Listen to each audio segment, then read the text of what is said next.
Alors bonjour et puis merci Bonjour. de nous recevoir à bord. Ma première question c'est quand est-ce que ça a été créé TOT? Alors TOT a été créé par Guillaume Legrand et Diana Messin en 2011, D'accord. qui à la base affrétait des vieux gréements, donc des voiliers de particuliers qui ont été réhabilités en tout cas pour le transport de fret, qui étaient utilisés donc pour des traversées transmanche, transatlantiques avec à bord du vin, de la bière, de la farine, etc.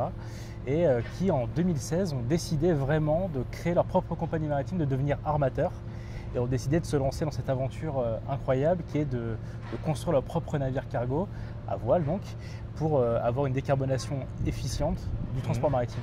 D'accord, vous parlez de décarbonation, du coup, qu'est-ce que c'est que la décarbonation?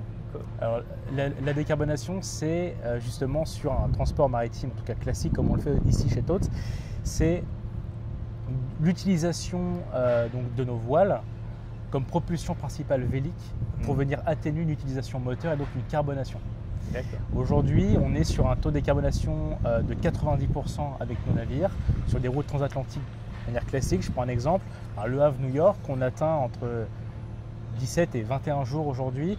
On a un taux de décarbonation qui est proche de 90%. Pourquoi pas 100%? C'est justement là où la notion est intéressante. C'est que pour un souci de transparence, on vient à utiliser nos moteurs au départ et à l'arrivée. De par des contraintes de taille, on a des navires cargo, on est classifié Phoenix, classifié cargo, on n'a pas le droit d'utiliser nos voiles dans les ports et tout simplement pour une manière efficace de manœuvre, c'est impossible. Ouais. Okay. Aujourd'hui on est uniquement à la voile. Très bien.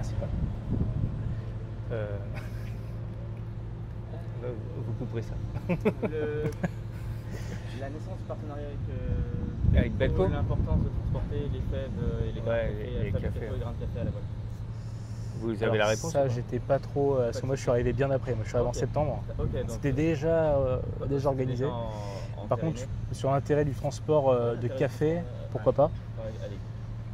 De toute façon, on peut inclure le. Je peux inclure Belco, mais c'est pas mes clients. D'accord, mais café cacao, on va dire. Ouais, café cacao. La question exacte, c'est quel est l'intérêt du transport à la voile du coup, pour le transport quel est l'impact que ça aurait? Qu'est-ce qui vous faciliterait plutôt l'intérêt ou l'impact? L'intérêt. Quel est l'intérêt du transport du cacao et du café à la voile? C'est bon? Quand vous laissez avec ça. Et du coup, quel est l'intérêt du transport du cacao et du café par voilier?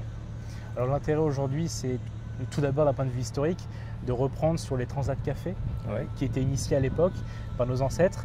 C'est aussi avoir un sourcing complet et totalement green d'une supply chain sur du café, avec notamment le commerce équitable dans un premier temps, pouvoir avoir justement des produits valorisés de manière équitable, écologique, et de pouvoir offrir aussi une solution différente de consommation qui est beaucoup plus proche de l'environnement, beaucoup plus éco-responsable de manière générale. Et pour un café qui aujourd'hui, notamment sourcé par Belco, est de grande qualité sur des destinations comme la Colombie, le Brésil, le Guatemala, etc. D'accord. Et ça permet également d'avoir un café ou bien nos fèves de cacao beaucoup plus rapidement. Donc on a un cacao frais. Tout à fait. Tout à fait. Aujourd'hui, d'ailleurs, nos navires cargo sont équipés pour. Nos cales sont ségrégables, donc on peut à la fois transporter du café et du cacao. Donc on peut justement séparer les deux marchandises. Le café vert qui est transporté aujourd'hui avec nous profite d'une décarbonation à 90%, lui permet aussi d'être acheminé de manière assez rapide. On a un transit time qui aujourd'hui est d'environ 25 à 28 jours pour un transit time de 30 jours grand maximum, pour un lead time de 30 jours grand maximum, excusez-moi.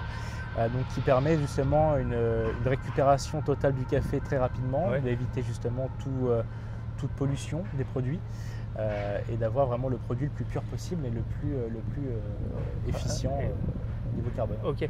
Et la différence entre, là vous dites c'est à peu près une trentaine de jours, si c'était en cargo comme on avait l'habitude, c'est quoi la différence? C'était en cargo. Si c'est en cargo, on peut s'imaginer à une cinquantaine de jours assez facilement.